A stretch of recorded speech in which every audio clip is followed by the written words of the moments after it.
Hello again, my name is Ty. I'm a tarot and oracle reader. Today we're discussing the death card in the tarot. In this video, we'll look at a quick summary about this card and then get into its visual description. I'll talk about its meaning in general and then we'll look at its applied divinatory meanings. I'll also show you some of my favorite examples of this card from different decks. So let's get started. Death is card 13 in the Major Arcana. Astrologically, it's associated with Scorpio and the planets Mars and Pluto. Its element is water. Timing would be Scorpio season, October 23rd through November 21st. The keywords for this card are change, endings, transformation, closure, cycles, mortality, and the veil. In this card, a skeletal figure clad in armor, rides a white horse. Beneath the horse lies a trampled man, a king whose crown is strewn beside him. He's wearing a blue cloak and red shoes, so I always wonder if he's the King of Swords. Three figures are before the horse: a priest with hands clasped in front of him, awaiting his fate, a maiden looking away in horror, and a child naively offering flowers to the horseman. The flag in the rider's hand shows the number 13, which is the number of this card. It also features a delicate white rose. In the distance, we can see the two pillars, which are also seen in the moon card, and between which is the sun, which A.E. Waite called the sun of immortality. There's a mighty river sailed by a small boat. Rivers are a common feature of underworld and afterlife mythologies all over the world. To begin, this card does not only mean literal death. When the death card appears in a reading, it means that major change and transformation is underway. This is a major arcana card, so we already know it deals with the big issues, rather than just the day-to-day or mundane. This is the card that represents the astrological sign of Scorpio. Those familiar with astrology might recognize Scorpio's association with not only death, but mystery. Death being, of course, the greatest mystery of all. This card therefore signals the end of situations which have confused or deceived us, attaining clarity and understanding through endings. And so this card also represents closure, the great feeling of relief when a door closes. Finality allows us to make way for the feeling of renewal. This card most often signals events that we cannot control. Try as we might to delay this outcome, change will occur no matter what we do. The trampled figure is a king, showing that no one escapes death, regardless of authority or social standing. The sun in the background also shows us the significance of the link between this card and cycles of all kinds. As one man dies, the next generation looks on for the cycle to continue. This is the bittersweet reality that us humans grapple with. In the new tarot handbook, Rachel Pollack points out that the card which follows death is Temperance, a powerful angel, symbolizing the positive things to come once we release what no longer serves us. I love what Cassandra has to say about the card also in the book Queering the Tarot. Here it's pointed out that for queer people, the death of heteronormative expectations can be painful, but is necessary to start the next phase of a more authentic life. This can be coming out, whether to others or to oneself, having the old you or the perception of the old you die so that the new you can step forward, no longer having to live with secrecy or lies. This can be painful, as we might lose some of our relationships, or worse, lose jobs or housing because of who we are. But such acknowledgement is necessary and leads to something freer and more wonderful. Benebell describes this as the card of revolutions, showing one power receding and another growing. I think this is also a wonderful description.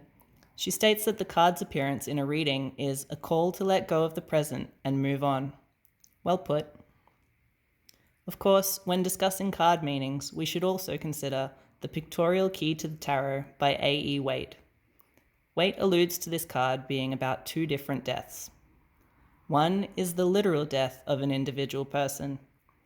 The other is a spiritual death attainable while still alive on this earth. This idea is influenced by the practices and traditions of the mystical orders of which Waite was a member. Fascinatingly, it's said that death's spur, is an arrow pointing to a hidden cave entrance in the background of the card. While I can't go too deep into this part of the discussion, as it is complex and esoteric, I do want to include this quote from the Pictorial key about the death card. The natural transit of man to the next stage of his being either is or may be one form of his progress, but the exotic and almost unknown entrance, while still in this life, into the state of mystical death is a change in the form of consciousness and the passage into a state to which ordinary death is neither the path nor the gate.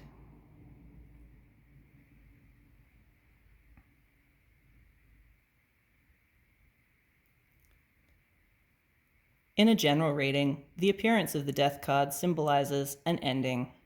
This could be completion of study or a job, the end of a relationship, or even physical relocation. It often signifies the need to accept change. It can also indicate a Scorpio person in the querent's life. In a career reading, it shows the end of a phase of the querent's career, which could be painful or difficult. The time is now to switch lanes, accept the change, and choose a new career direction. This card can appear when the querent will be transferring department, role, or location within a company, or when they'll be changing employers or careers altogether. In a reading on love and relationships, this card can symbolize a Scorpio partner, current or future. Like the sign of Scorpio, this could be a partner or relationship described as intense, passionate, or dramatic. This card can signal the end of a relationship, but it can also signal the end of a stage of a relationship. For example, when a new baby is born, a couple is no longer in the honeymoon phase. In a reading on health, this card symbolizes the bladder, bowel, lower back, and reproductive system. It can also indicate that stress from a change is affecting one's physical health. Finally, I'd like to talk about some examples of this card from decks that I own and have worked with. Firstly is this example from the Tattoo Tarot. So here we see a woman embracing death. The author says this is to show how inevitable change must be embraced rather than resisted in order for new cycles to begin. I think this is a beautiful way to emphasize this aspect of this card. As I said earlier, the death card deals with changes that we cannot control. We can feel sad and mourn as we see in the tear on her cheek. But ultimately, acceptance of change is the only aspect of the process that we can control, and so serves us best.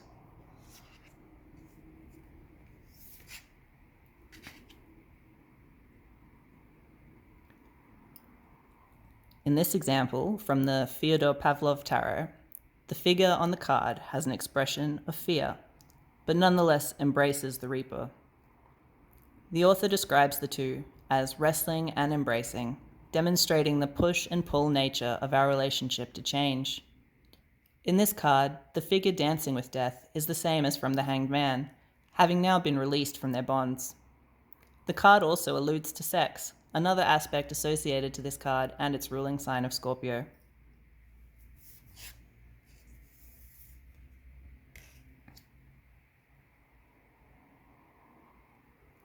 In this example, from the Animal Totem Tarot, death is depicted by a vulture or buzzard. This exemplifies a lot of the concepts of the card. Firstly, the image has a visceral impact, which is something I think all good versions of this card should have to some degree. It immediately makes us feel uneasy, perhaps disgusted, just like our societal reaction to death itself. But to this bird, eating carrion is a natural part of the daily life. This reminds us of the aspects of inevitability and cycles. The death of one animal has enabled the continued life of another.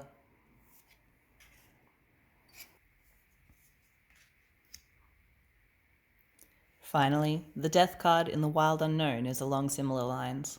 A skeletal bird looking as though partially decayed. This card reminds me of something you might find when out hiking. It's always a little sad to see a dead animal, but that corpse immediately becomes a source of life for other animals, insects, fungi and bacteria, and eventually food for the trees and the earth.